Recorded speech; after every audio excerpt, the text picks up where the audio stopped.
The shadow অডিওগ্রাম চ্যানেলে সকল শ্রোতা বন্ধুদের স্বাগত। আজকে আমি বিমল করের লেখা একটি গল্প সম্পর্ক এটি পাঠ করব। গল্পটি সম্পূর্ণরূপে প্রাপ্তবয়স্কদের জন্য। গল্পটি ভালো না লাগলে দয়া করে এড়িয়ে যাবেন। আর গল্পটি ভালো লাগলে অতি অবশ্যই আমাদের চ্যানেল দ্য শ্যাডো অডিওগ্রামকে সাবস্ক্রাইব করে আমাদের পাশে থাকবেন। তাহলে শুরু হচ্ছে আজকে আমাদের গল্প সম্পর্ক। দুধের কাপ টেবিলে নামিয়ে রেখে অনিলা সামনের চেয়ারটায় বসল। শৈলেশ বলল, আজ আবার কে এসেছিল? তোমার কোন ফ্রেন্ড? কথাটার অর্থ বুঝতে অনিলা দেরি হলো না। তাকিয়ে তাকিয়ে খাবার ধরন দেখল শৈলেশের। ডিমের তরকারি মুখে দিয়েই রেখে দিয়েছে শৈলেশ। 4টে মাত্র পাতলা রুটি, অতি কষ্টে যেন 2টো খেয়েছে। শীত পড়ায় কদিন থেকে বাঁধাকপির পাতা আর গাজর, বিট, টমেটো এইসব সবজি দিয়ে স্যুপ না স্টু খাবার বাতিক হয়েছে। নিয়মিত দুবেলা অনিলাকে রেঁধে দিতে হয়। সেই স্টুয়ের বাটিটাও ছুঁয়েছে কি ছোঁয়নি? ভাজাভুজি কিছু মুখে দিয়েছে? অনিলা প্রায় নিঃসন্দেহ হলো। বাতিগ্রস্ত মানুষ হলেও কোথাও কারো পাল্লায় পড়ে কিছু খেয়েছে, এখন মুখে রুচ্ছে না। অগত্যা একটা অছিলা করার চেষ্টা।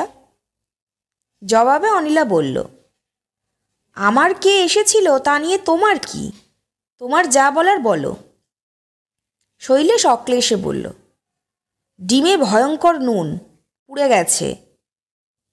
তোমার ওই স্টু নাকি ছাই, ওটাই বুঝি খুব ঝাল হয়েছে? ওটা অখাদ্য, টেস্টলেস। রুটিটা? শৈলেশ আর রুটির খুঁত বর্ণনা করল না। বলল, তোমার আসলে কোনো জিনিসে মন নেই। রান্না করতে বসে বন্ধুবান্ধবের সঙ্গে গল্প জুড়লে এইরকমই হয়। অনিলা অনেকক্ষণ যাবতীয় অসন্তুষ্ট, এবার বিরক্ত হলো।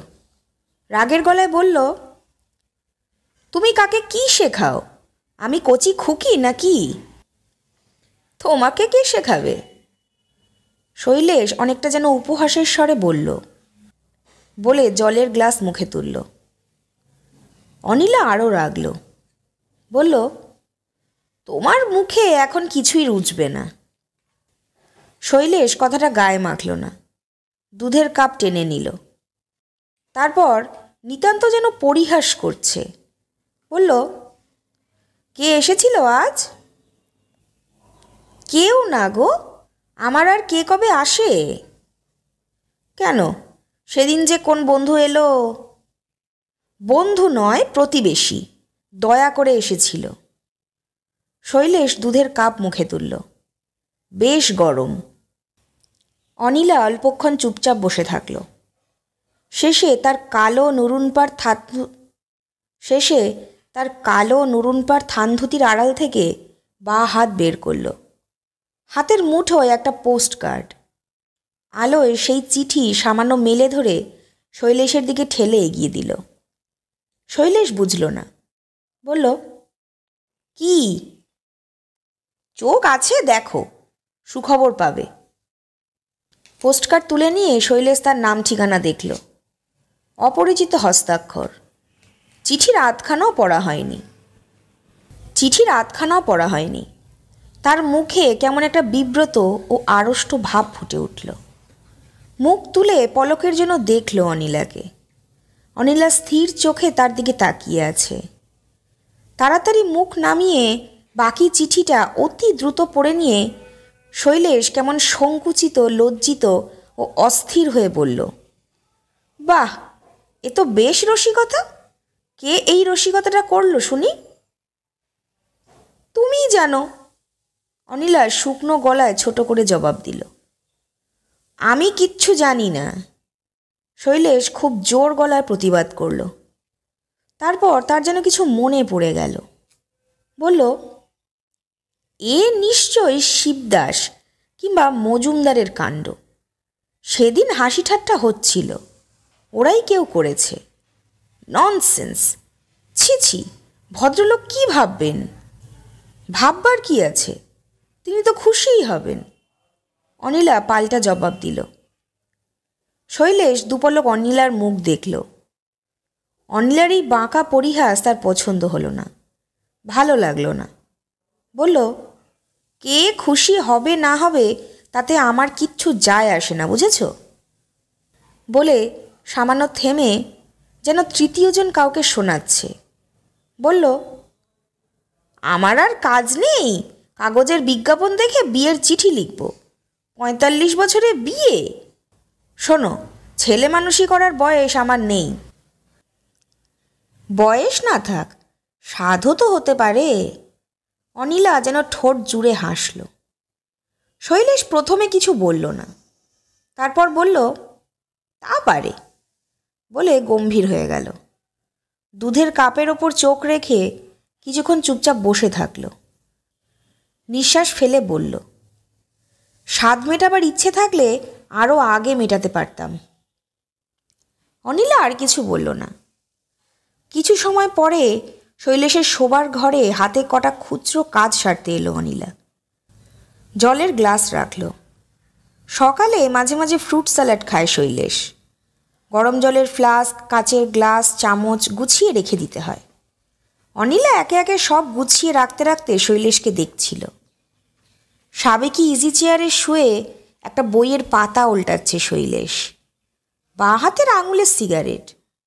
বইটা কিসের অনিলা বলে দিতে পারে, সস্তার ইংরেজি গোয়েন্দা বই। অনিলার মনে হলো শৈলেশ বেশ কিছুটা ক্ষুণ্ণ। বই পড়ছে বলে মনে হয় না, পাতা উল্টাচ্ছে কিংবা অন্যমনস্কভাবে তাকিয়ে আছে। উত্তরের জানলাটা বন্ধ করে দিল অনিলা। বিছানার মোটা চাদরটা উঠিয়ে পাট করে পায়ের কাছে রাখল। হাত দিয়ে সাদা চাদরের ভাঁজ ভেঙে দিল, ঝেড়ে ঝুড়ে পরিষ্কার করে রাখল। পায়ের দিকে পাতলা কম্বল, আর কদিন পরেই লেপ চাইবে। কম্বলটা খুলে রাখল অনিলা। তা তুমি একটা বিয়ে করোই না, এখনো তো বেলা বয়ে যায়নি, অনিলা ঠাট্টা করে বলল, বলে বিছানার একপাশে বসল। শৈলেশ কথার জবাব দিল না। সামান্য অপেক্ষা করে আবার বলল অনিলা, কি কথা বলছো না যে? হাতে বই মুড়ে শৈলেশ জবাব দিল, বাজে কথায় কি লাভ? ও হাই ওঠানোর মতো মুখ হাঁ করল, হাত উঠিয়ে আলস্য ভাঙল। অর্থাৎ যেন অনিলাকে বোঝাতে চাইল তার ঘুম পেয়েছে, সে ঘুমাবে, এবার তুমি যাও। অনিলা উঠল না, হাসল, চাপা হাসি। বলল, রাগ করেছ? না, কিসের রাগ? শৈলেশ সিগারেটের শেষ টুকরোটুকু ঠোঁটে ঠেকিয়ে শান্ত গলায় জবাব দিল, তোমার এই রাগের মানেই হয় না। চিঠিটা ডাকে এসেছে, আমি তোমায় দিয়েছি। তোমার অফিসের বন্ধুরা কে কি ঠাট্টা রসিকতা করছে আমার কি তা জানবার কথা? অনিলা নরম করে বলল, চিঠির জন্যে তো আমি তোমায় কিছু বলিনি। বেশ, বলনি। এখন আমি যা বলছি তাই শোনো। এখনও তোমার বিয়ের বয়স পেরিয়ে যায়নি। সত্যি একটা বিয়ে করে ফেলো। শৈলেশ কোনো কথা বলল না। সিগারেটের টুকরোটা ফেলে দিয়ে উঠে দাঁড়ালো। শুতে যাবার আগে সে অ্যালার্ম ঘড়িতে দম দেয়, বরাবরের অভ্যেস। টেবিল থেকে ঘড়ি তুলে নিয়ে দম দিতে লাগলো। অনিলা কয়েকদণ্ড বিছানার ওপর হাসি মুখেই বসে থাকল। তারপর উঠে দাঁড়িয়ে হালকা গলায় বলল, যা বললাম ভেবে দেখো। শীত তেমন কিছু না, নভেম্বরের মাঝামাঝি।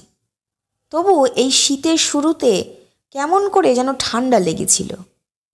কাল সারা দিন গায়ে হাতে ব্যথা এবং মাঝে মধ্যেই হাঁচি হয়েছে। আজ সামান্য সর্দি ভাব, হয়তো তাই চোখ জ্বালা করছিল, মুখ বিস্বাদ। অন্ধকারে শৈলেশ অন্যমনস্কভাবে নিজের কপাল দেখল। না, গরম লাগছে না। পায়ের ওপরকার কম্বলটা কোমর পর্যন্ত টেনে নিল শৈলেশ। অনিলা বাস্তবিক কি ভাবলো, কিছু মনে করছে কি না শৈলেশ বুঝতে পারল না। কেমন বলল, তুমি একটা বিয়েই করো না, বেলা বয়ে যায়নি। কথা শিখেছে খুব, কিছু বলতেই আজকাল মুখে আর আটকায় না। অক্লেশে বলল, বয়স না থাক, সাধও তো হতে পারে।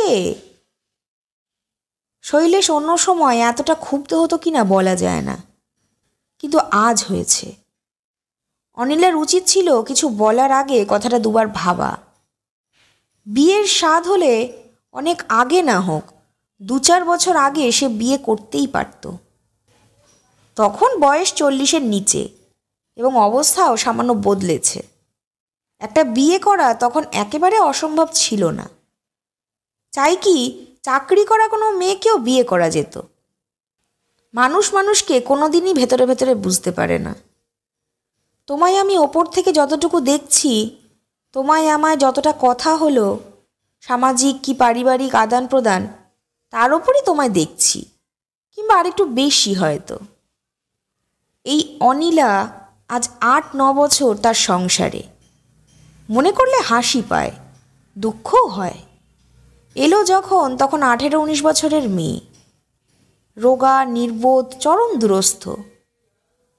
মনোরঞ্জনকে নাকি মুগ্ধ করেছিল। আর মনোরঞ্জন, যার কোনো চালচুলো ছিল না, দায় দায়িত্ব ছিল না, নিতান্ত হাউইবাজি, আগুন লাগতেই সব কাজে হুশ করে জ্বলে উঠে ছিটকে পড়ত এবং অচিরেই ছাই হয়ে যেত।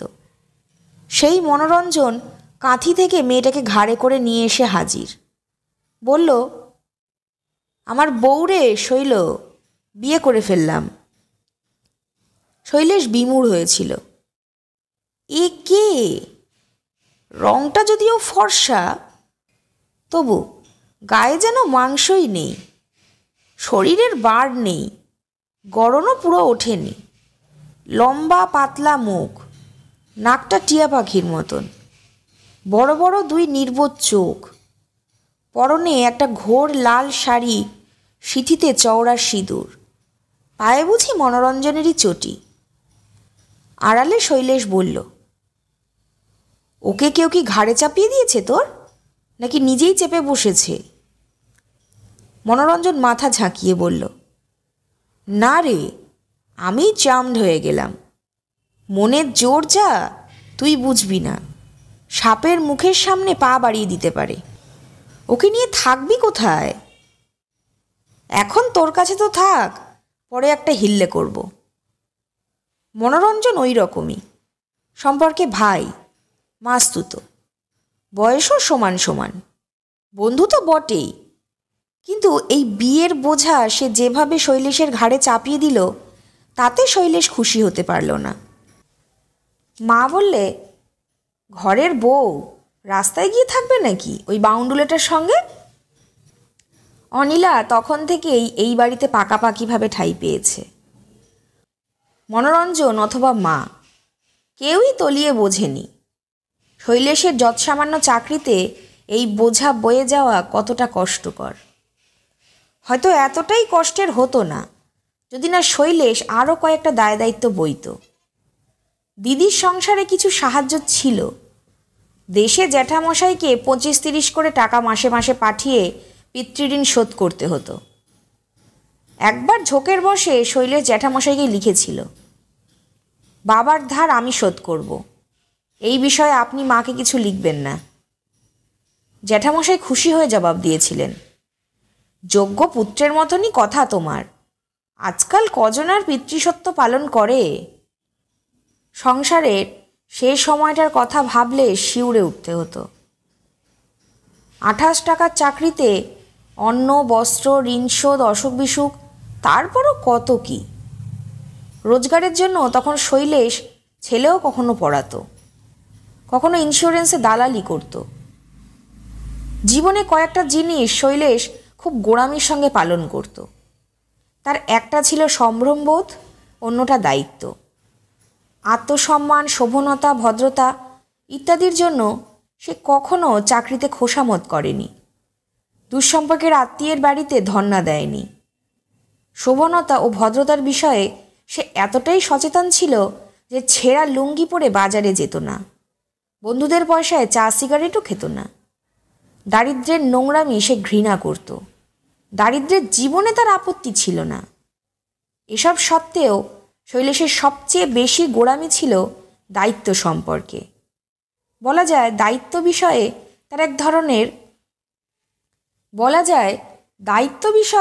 তার এক ধরনের মানসিক উদ্বেগ ছিল। সংসারের নানা দায়িত্বের সঙ্গে মনোরঞ্জনের দায়িত্বও কিছু ছিল। হুট করে বিয়ে করে এনে মনোরঞ্জন সেই দায়িত্ব স্থায়ীভাবে ঘাড়ে তুলে দিল। বিয়ের মাস 5-6 পরে মনোরঞ্জন কলকাতায় রাস্তায় মশাল জেলে মিছিল বের করেছিল। সেই মশালের আগুনে একটা বাচ্চা পুড়ল, মনোরঞ্জনও পুড়ল। হাসপাতালে টানা 3 মাস বিকৃত বিভৎস চেহারা নিয়ে পড়ে থাকতে থাকতে মরে গেল। একপক্ষে ভালোই হয়েছে, বেঁচে থাকলে অক্ষম ও অবজ্ঞাত হয়ে থাকত। হয়তো অনিলাও সেই দগ্ধ ও কুরূপ স্বামীকে সহ্যই করতে পারত না। মনোরঞ্জন একটু নাটুকে ছিল। হাসপাতালে দেখা করতে গেলে বলতো, শৈল, আমি বরাবরই জানতাম ঝট করে একদিন মরে যাব। সেই ছেলেটার জন্য আমার ঘুম হয় না, কতদিন ঘুমাতে পারি না। আমি এখনো বেঁচে আছি কেন? ভগবানের এই বড় অন্যায়। হাসপাতালে অনিলার যাওয়া নিষিদ্ধ ছিল, মনোরঞ্জনই বারণ করত। 2-4 বার অবশ্য অনিলা গিয়েছে কাঠের মতন, ফিরেছে কাঠ হয়ে। তাকে একদিনও কাঁদতে দেখেনি শৈলেশ, একমাত্র শবদাহের দিন ছাড়া। অনিলার ব্যাপারে মনোরঞ্জন বলেছিল, কোনো আশ্রমে দিয়ে দিস পরে, তুই আর কত টানবি শৈল? আমি দুঃখ করব না, তুই ওকে মেয়েদের কোথাও একটা ঢুকিয়ে দিস। অনিলাকে অবশ্য কোথাও পাঠানো হয়নি, শৈলেশের পক্ষে তা সম্ভবও ছিল না। মাও কোনোদিনই এতে রাজি হতো না। এর বছর 2 পরে মা পড়ল। রোগটা প্রথম 1 বছর ঠিক মতন ধরা পড়ল না। তারপর যখন ধরা পড়ল তখন থেকেই শৈলেশ বুঝতে পারল মারও যাবার দিন এসে গেছে। যথারীতি মা চলে গেলেন। সংসার কেমন ফাঁকা হয়ে এলো। তারপর মনোরঞ্জন নেই, মা নেই, দিদিরা কাশিতে চলে গেছে, আর সাহায্যের প্রয়োজন হয় না। একমাত্র বাবার ঋণ তখনও শুদ্ধ হচ্ছে। এ সময় শৈলেশের কিছু উন্নতিও হয়েছে। বিয়ে করার বাসনা হলে তখনই সে করতে পারত। একবার অফিসের চক্রবর্তীদা, সে চেষ্টাও করেছিলেন, তারই এক বন্ধুর মেয়ে, ওই অফিসেই সবে চাকরিতে ঢুকেছে, তার সঙ্গে শৈলেশের বিয়ের কথা উঠিয়েছিলেন। ধরাধরি করেছিলেন খুব। শৈলেশের বন্ধুরাও বলেছিল, তোর আপত্তিটা কি? দেখতে শুনতে মোটামুটি ভালো মেয়েটা, 2 পয়সা বাড়িতেও আনবে, রাজি হয়ে যা। শৈলেশ মাথা নেড়েছে, না রে, এখন আর ঝামেলা বাড়িয়ে কি লাভ? 40 বছর হতে চলল, এখন আর টোপর ফোপর পড়তে পারবো না ভাই। বলতে কি, তখন অনায়াসে শৈলেশ বিয়ে করতে পারত। বউকে খাওয়ানো পড়ানো তার অসাধ্য ছিল না, কিন্তু করেনি। তারপর আরও 3-4 বছর কাটল। শৈলেশ এখন চাকরিতে অনেকটা এগিয়েছে, উন্নতি মন্দ হলো না। বাবার ঋণ শোধ হয়েছে। দায় দায়িত্ব বস্তু তো আর কিছুই নেই, এক অনিলা বাদে। অবশ্য আজকের অনিলা আর সেদিনের অনিলা এক নয়। সেই গ্রাম্য, নির্বোধ, অশিক্ষিত অনিলা আজ সব দিক থেকেই পাল্টে গেছে। তার শরীর আর শীর্ণ রুগ্ন নয়, স্বাস্থ্য স্বাভাবিক। তাকে আর নির্বোধ বলা যাবে না। সংসারে সে অনেক শিখেছে, লেখাপড়াও মোটামুটি শৈলেশ তাকে শিখিয়েছে। মাঝে মাঝে শৈলেশ যে ঠাট্টা করে বলে, একটা কাঠামো শুধু নিয়ে এসেছিলে, প্রতিমা কিভাবে তৈরি হয় দেখেছ?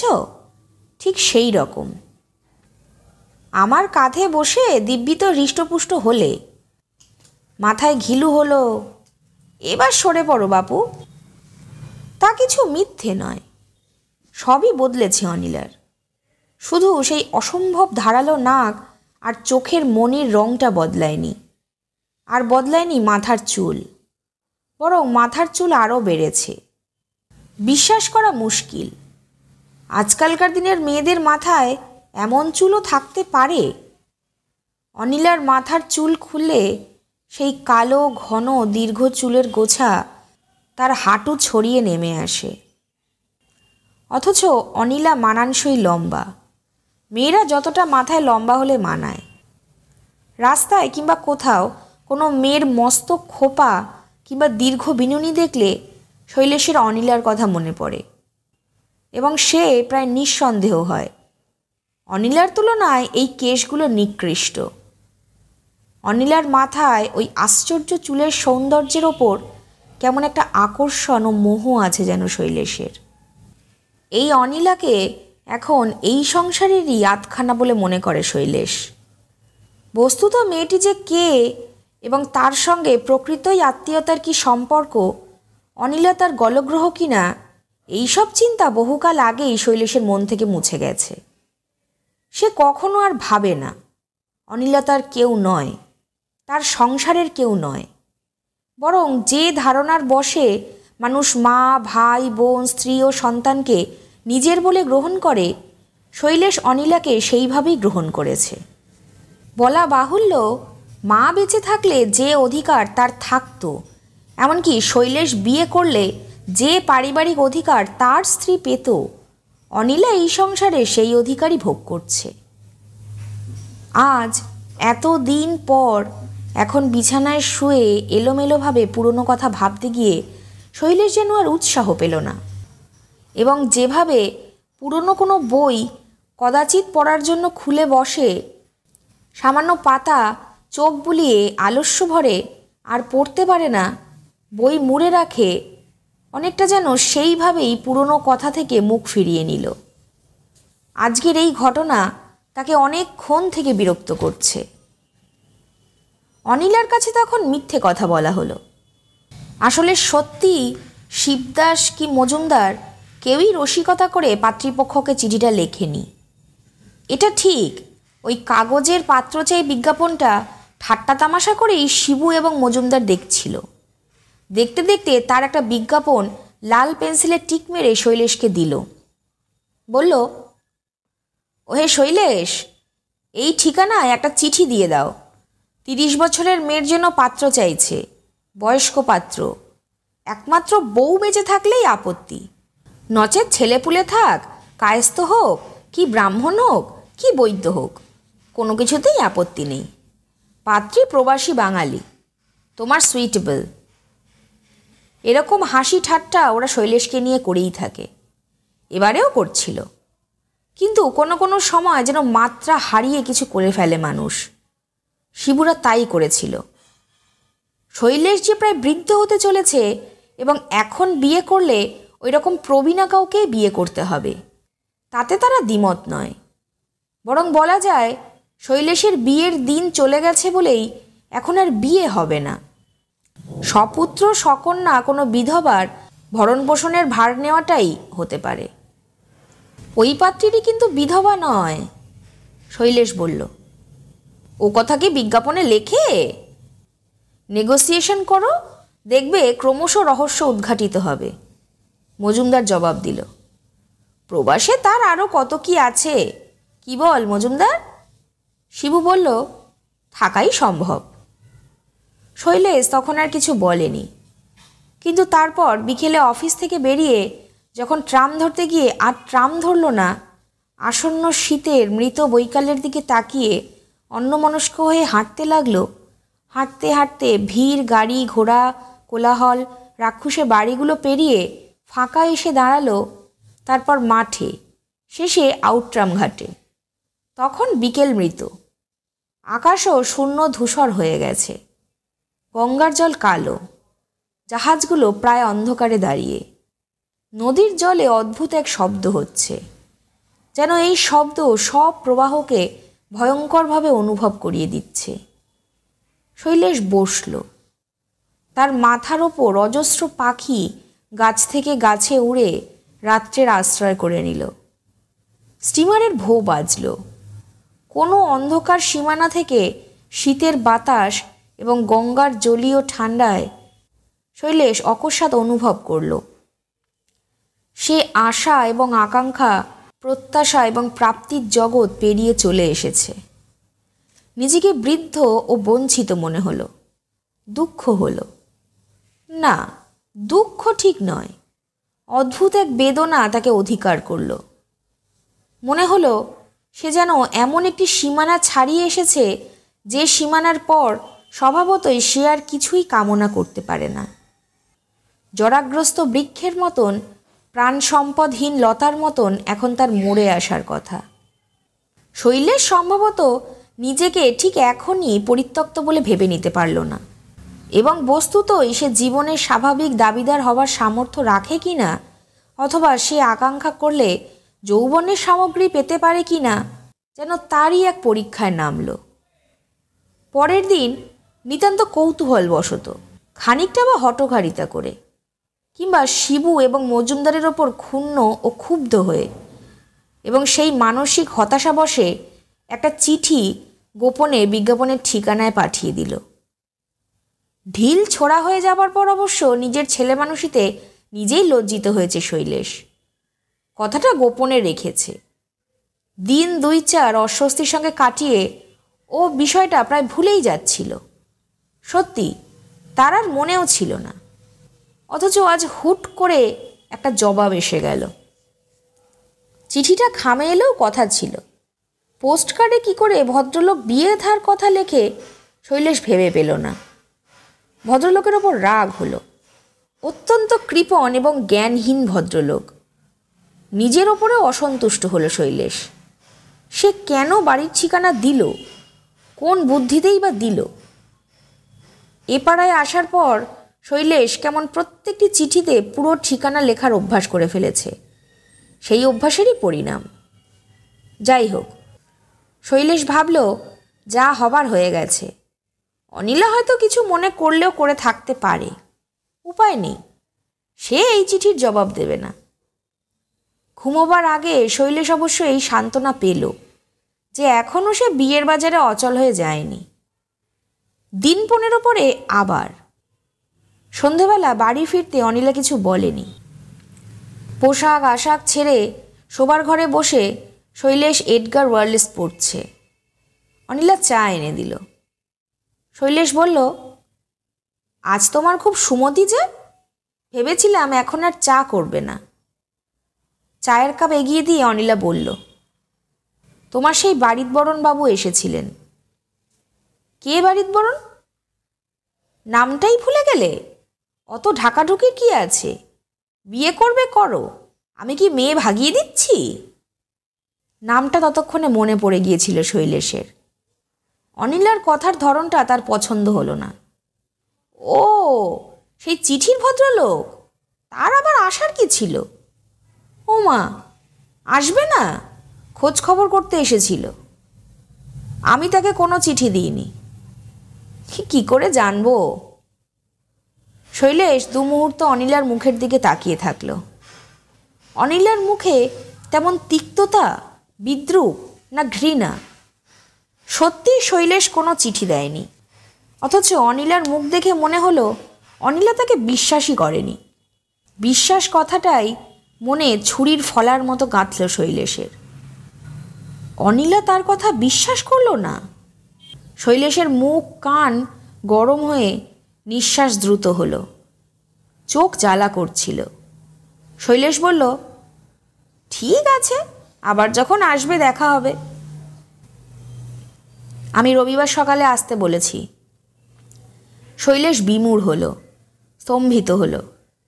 অনিলার স্পর্ধার সীমা যেন অতি বেশি রকম অতিক্রম করে গেছে। তুমি তাকে কেন আমার বাড়িতে আসতে বললে? শৈলেশ কর্কশভাবে ধমক দিল। ভদ্রলোক রোজ রোজ ঘুরে যাবেন তাই। অনিলা নির্লজ্জের মতো জবাব দিল, কে ঘুরে যাবেন কে যাবেন না সেটা আমি বুঝবো, তুমি নও। তুমি কে? আমার ব্যাপারে তোমার মাতব্বরি করার কি আছে? অনিলা তাকিয়ে তাকিয়ে বলল, আমি মাতব্বরি করিনি, তুমি যা চাও তারই ব্যবস্থা করেছি। শৈলেশ স্বভাবতই ধৈর্য হারালো। তুমি কি মনে করো তুমি ব্যবস্থা না করলে আমার কিছু হবে না? আমার ব্যবস্থা আমি নিজেই করে নিতে পারবো। তবে তাই করো। হ্যাঁ, করব। অনিলা আচমকা তীক্ষ্ণ গলায় শুধল। তাহলে এতকাল করনি কেন? শৈলেশ কেমন হতবুদ্ধি হয়ে গেল। এই প্রশ্নের জবাব সে জানে না জানে না সেটা বোঝা গেল না।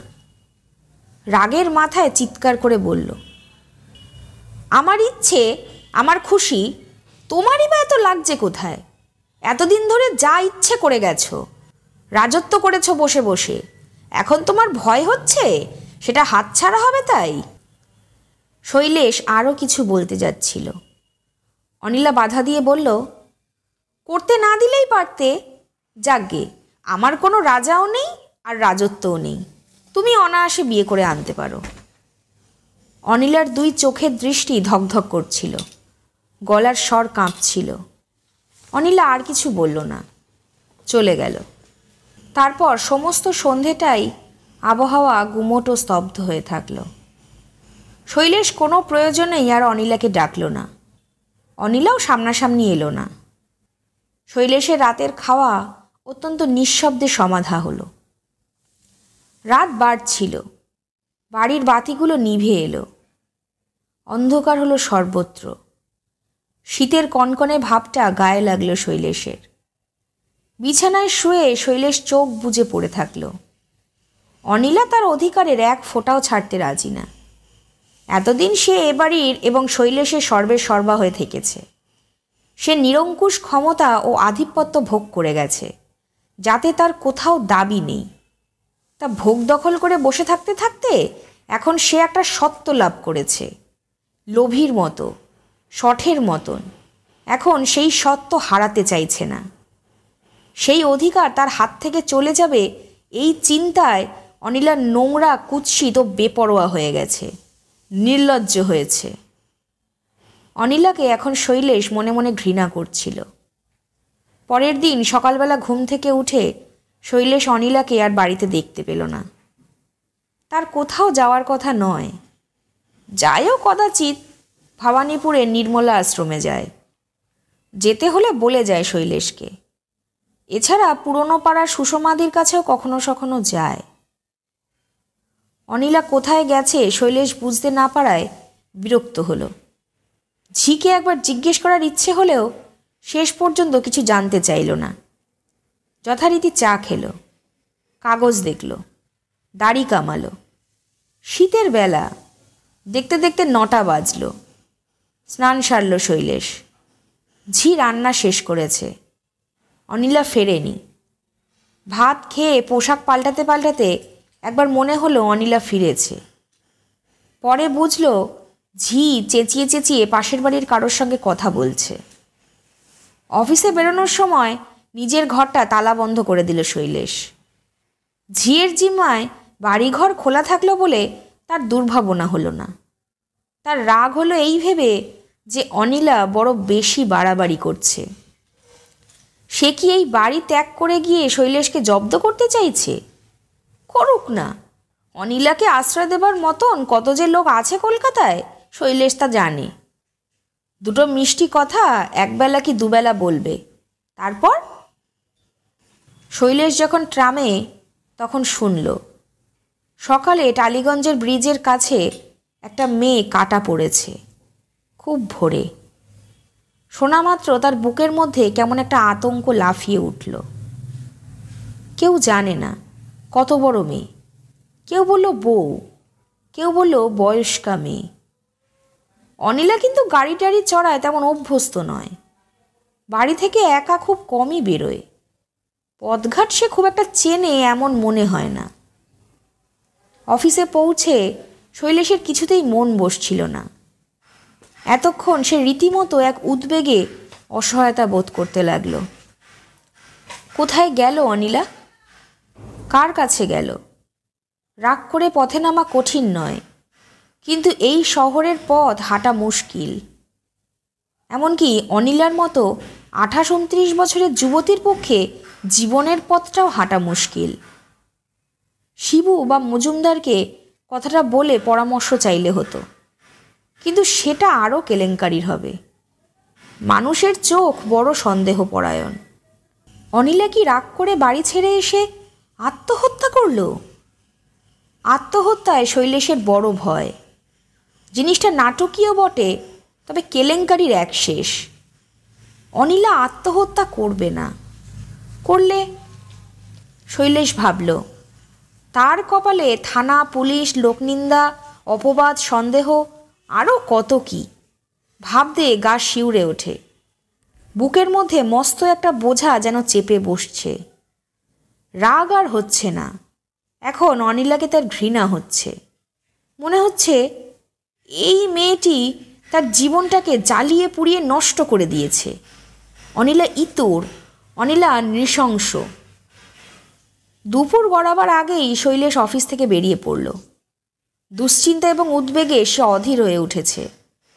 কি হবে? কোথায় গেল অনিলা? কেন সে এরকম ছেলেমানুষি করল? প্রথমে পুরনো পাড়ায়, সুষমাদির পাড়ায়। না, সেখানে যায়নি অনিলা। শৈলেশ ফিরল। উদ্বেগের ভার এখন তার সমস্ত মনে। আতঙ্ক এবং অসহায়তা ক্রমশই তাকে দুর্বল ও নির্জীব করছিল। কোথায় পাওয়া যাবে অনিলাকে? তাকে কি পাওয়া সম্ভব? আর থানা পুলিশ করবে শৈলেশ? হাসপাতালে খবর নেবে? ট্যাক্সি করে সেই নির্মলা আশ্রমে গেল। না, অনিলা আসেনি। শীতের দুপুর গড়িয়ে বিকেল তখন, প্রায় বিকেল। শৈলেশ পথ হারানো বাচ্চা ছেলের মতো চারপাশে তাকিয়ে হঠাৎ যেন কেঁদে ফেলার উপক্রম করল। না, কাঁদল না, অথচ সে অনুভব করল তার চারপাশ যেন শূন্য হয়ে গেছে। সে বস্তুত হারিয়ে গেছে, কিংবা হারিয়ে ফেলেছে কিছু। ট্যাক্সি ছেড়ে দিল শৈলেশ। কোথায় যাবে আর? গঙ্গার দিকে যাবে? কি হবে গঙ্গার পাড়ে গিয়ে? কলকাতা শহরের গঙ্গা কি মাপাজোকা? রিক্সা পেয়ে শৈলেশ চেপে বসল। বলল, টালিগঞ্জ চলো। যেতে যেতে শৈলেশ একসময় অনুভব করল সে যেন অনিলার মৃত্যু সংবাদ কোথাও পৌঁছে দিয়ে বাড়ি ফিরছে। এবার বাড়ি ফিরে অনিলার সৎকারের ব্যবস্থা করতে হবে। আশ্চর্য! সমস্ত মন কেমন ফাঁকা, সব শূন্য বলে মনে হয়। শীতের ধুলো, নিরুত্তেজ রৌদ্র, একটি ট্রাম এলো কি, বাসের হর্ন, সমস্তই যেন তাকে অনিলার মৃত্যু সংবাদ দিচ্ছে কানে কানে। কেন এরকম মনে হচ্ছে? অনিলা তার কে? আত্মীয় নয়, অনাত্মীয়। সে মনোরঞ্জনের স্ত্রী, তার স্ত্রী নয়। অথচ শৈলেশ সহসা অনুভব করল অনিলার সঙ্গে তার সম্পর্ক, ঘনিষ্ঠতা, বসবাস এবং জীবনযাপনের মধ্যে এক অদ্ভুত ধরনের নৈকট্য ছিল। স্ত্রী নয় অনিলা, কিন্তু মানুষের একটা সম্পর্ক বাদ দিলে অন্য যে হৃদয় সম্পর্ক এবং অবলম্বনের সম্পর্ক পরস্পরের মধ্যে থাকে, অনিলার সঙ্গে তারও ঠিক সেই রকমেরই কোনো সম্পর্ক ছিল। শৈলেন শোভনতা, সভ্যতা ও দায়িত্বকে অতিশয় মূল্য দিয়েছে। যদি না দিত তবে তবে কি? না না, কিছু না। মনোরঞ্জন যে বিশ্বাসে অনিলাকে তার সংসারে এনে দিয়ে বলেছিল, এখন তোর কাছে থাক, সেই বিশ্বাসও একটা দায়িত্ব বই কি। শৈলেশ যথাসাধ্যতা পালন করেছে, হয়তো আজীবন করত। অদ্ভুত এক হাহাকার এবং পরিপূর্ণ বেদনা নিয়ে শৈলেশ বাড়ির সামনে রিকশা থেকে নামল। সদর খোলা, বাড়ির কোথাও রোদ নেই। ছায়া নেমে সিঁড়ি ঠান্ডা হয়ে আছে। কলে জল পড়ছে। দুটি চড়ুই উড়ে গেল। সারা শব্দ কোথাও নেই, ফাঁকা যেন, খাঁ খাঁ করছে। ঝি বুঝি ঘর মুছছে। শৈলেশ সিঁড়িতে পা দিল। মা মারা যাবার পর ঠিক এই রকম বিকেলে সে বাড়ি ঢুকেছিল। অবর্ণনীয় এক স্তব্ধতা ও শোক অনুভব করল শৈলেশ। হয়তো অনিলাও চলে গেল। তার কোথায় লেগেছিল শৈলেশ এখন বুঝি অনুভব করতে পারছে। সিঁড়ি দিয়ে উঠে আসতে আসতে শৈলেশ কেঁদে উঠেছিল প্রায়। হঠাৎ মুখ ফেরাতে অনিলার ঘর তার চোখে পড়ল। দাঁড়ালো শৈলেশ। অপলকে সেই ঘরটা দেখল। দরজা খোলা, পর্দা দুলছে। অবশ ও কম্পিত পায়ে শৈলেশ শেষ সিঁড়ি উঠল। কোনো শব্দ নেই, কাউকে দেখা যায় না। পায়ে পায়ে অনিলার ঘরের দরজার কাছে এসে দাঁড়াল। কান পাতল, কিছু বোঝা যায় না। নিঃশ্বাস বন্ধ করে শৈলেশ দাঁড়িয়ে থাকল। পর্দা সরিয়ে ঘরে উকি দিতে তার সাহস হচ্ছিল না। অনেকক্ষণ পরে ঘরের মধ্যে সামান্য শব্দ পাওয়া গেল। শৈলেশ পর্দা সরাল না, কিন্তু সে সমস্ত দিনের ভয়ঙ্কর উদ্বেগ ও দুশ্চিন্তা, অসহায়তা ও বেদনা থেকে যেন মুক্তি পেল। এই স্বস্তিটুকু অনুভব করে শৈলেশ শান্তি পেল এবং দরজার সামনেই দাঁড়িয়ে থাকল। শুনছিলেন বিমল করের লেখা গল্প সম্পর্ক। গল্পটি ভালো লাগলে অতি অবশ্যই আমাদের চ্যানেল দ্য শ্যাডো অডিওগ্রামকে সাবস্ক্রাইব করে আমাদের পাশে থাকবেন। আপনাদের জানা কোনো গল্প বা অভিজ্ঞতার কথা ডেসক্রিপশন বক্সে থাকা মেল আইডিতে পাঠাতে পারেন। আমরা সেই গল্প পাঠ করব আমাদের চ্যানেলে। সুস্থ থাকবেন, ভালো থাকবেন। নমস্কার।